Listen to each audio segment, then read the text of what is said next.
Alors, bonjour tout le monde, bienvenue dans Soccer BBN. Jeff Morancy à la couverture du CF Montréal.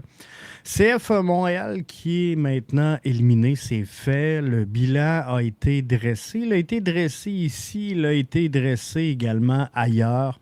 Je vous ai fait la présentation des bulletins des joueurs du 11 type. Et d'ailleurs, si ce n'est pas encore fait, je vous invite à aller télécharger les épisodes qui sont tous disponibles en audio, tous les bulletins, sur votre service de balado préféré. C'est sûr que vous allez le trouver.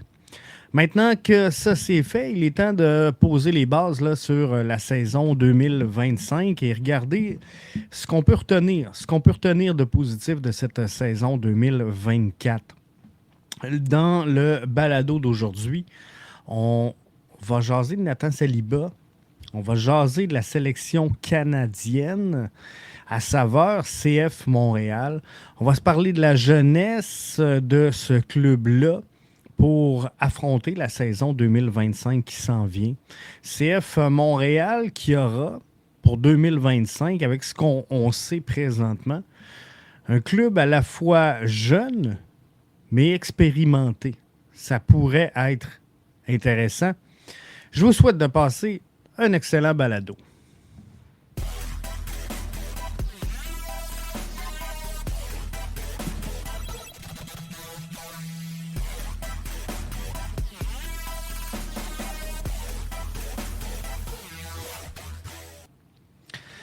Nathan Saliba, toute une saison. Toute une saison pour Nathan Saliba, une saison pas facile.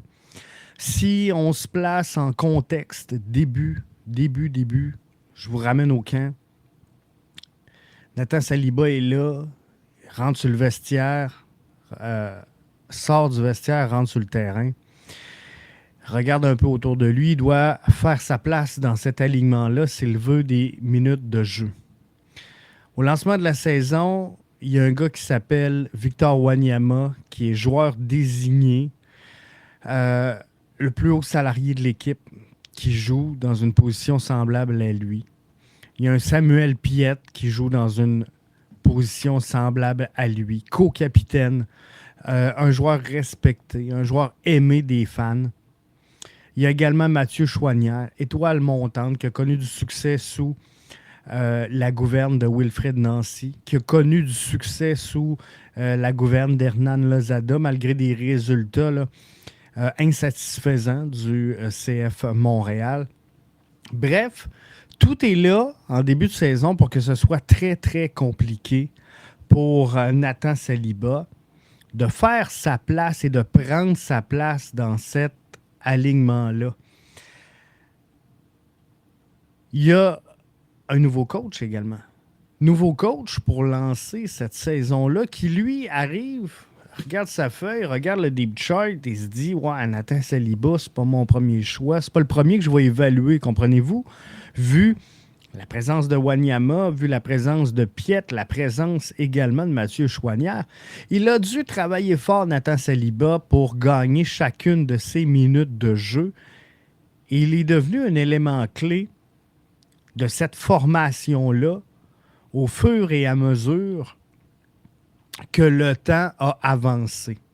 Nathan Saliba a fait sa place sur la sélection canadienne, ce qui était un appel salutaire pour lui, un appel important, un appel qui est venu pallier ou confirmer la confiance qu'il était en train de mettre dans ses moyens et sur ce qu'il pouvait amener à la formation montréalaise qui en avait besoin, qui était dans un passage à vide. Et ça a été vraiment une planche de salut, cet appel-là, pour la sélection canadienne. Son rêve, avoué, avoir une place importante au sein de la sélection canadienne et quitter pour l'Europe. Il sera appelé, on va s'en parler dans un autre segment, il va être appelé pour la prochaine fenêtre avec la sélection canadienne. Encore une fois, donc il est au pré-camp. On sait que Le Canada va affronter le Suriname en novembre, mi-novembre. Donc, il sera là. Il sera là avec plusieurs représentants du CF Montréal. Bref, il a pris sa place. Il ne l'a pas volé, il l'a mérité. Maintenant, est-ce qu'il peut devenir un acteur important des succès de la sélection canadienne? Ça va être intéressant de suivre ça. Il ne faut pas oublier une chose. Nathan Saliba est un produit brut du CF Montréal, arrivé à l'Académie en 2019, a explosé en 2024. C'est tout un passage qu'il a fait. Ce qui a retenu l'attention également cette saison, c'est que Nathan Saliba est venu confirmer son talent et inscrire son premier but avec le bleu, blanc, noir. Ça aussi, c'était une étape importante pour Nathan Saliba, numéro 19, qui est venu donc confirmer qu'il était capable non seulement d'aider cette formation-là, mais de contribuer également au plan offensif à cette formation-là. Ça sera son défi la saison prochaine s'il est encore avec le CF Montréal, puisqu'il pourrait éventuellement prendre la route d'une autre formation pour être vendu. On ne sait pas ce qui va se passer dans son cas. Mais Nathan Saliba, s'il est là, pourrait se voir confier un rôle peut-être à savoir un peu plus offensif. Le CF Montréal va chercher à confirmer ses capacités à mettre la balle au fond du filet de ses adversaires. CF Montréal va continuer d'avoir une formation plutôt jeune. Donc, ça va être important d'utiliser cette expérience-là que Nathan est allé chercher sur le terrain, aller chercher également avec la sélection canadienne. Donc, c'est toute une saison pour Nathan Saliba. Il a fait oublier notre joueur désigné qui était sur le banc. Il a fait taire les voix qui se plaignaient du départ de Mathieu Choinière et l'a remplacé avec brio. Il a été utilisé en duo avec Samuel Piette et il a répondu présent et il a fait le travail. Il a fait ce pourquoi on en avait de besoin. Donc ça, c'est bien. Il a été mis en lumière sur les 22 joueurs en bas de 22 ans.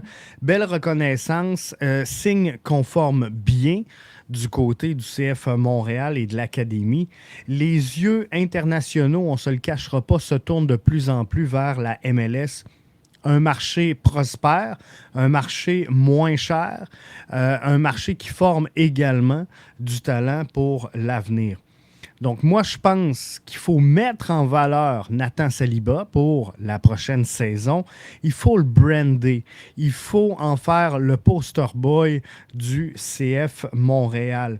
Malheureusement, pour moi, à mes yeux, Nathan Saliba doit servir de cobaye, mais c'est à double sens.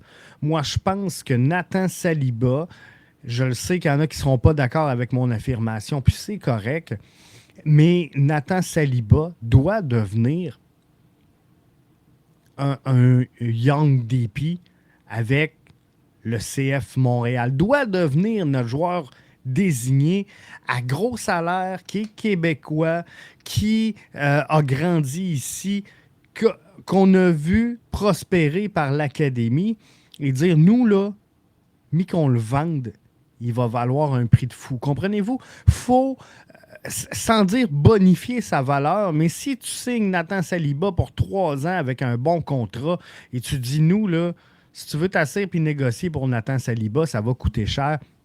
Bien, comprenez-vous qu'on vient de monter sa valeur. On vient de monter la valeur également de la capacité de former chez le CF Montréal. Donc ça, c'est tous des éléments qui sont à prendre en compte et qui sont vraiment intéressants dans cette saison-là.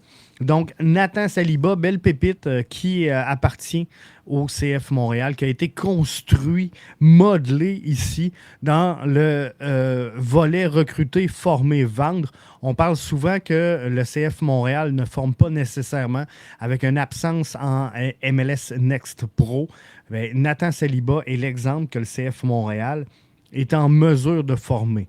Et il y en a d'autres exemples, comme la sélection canadienne. On s'en va s'en jaser dans quelques instants. Restez avec nous.